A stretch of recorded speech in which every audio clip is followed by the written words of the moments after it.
wood chipper is very useful to make wood chips quickly from logs and branches.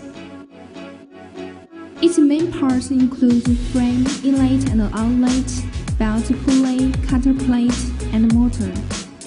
This first type of wood chipper with upward discharging can blow the wood chips into trucks or other storage tools.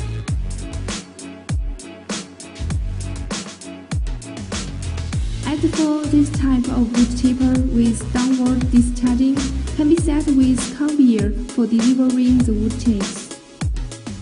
The processed wood chips with a diameter ranges from 1.5 cm to 3 cm.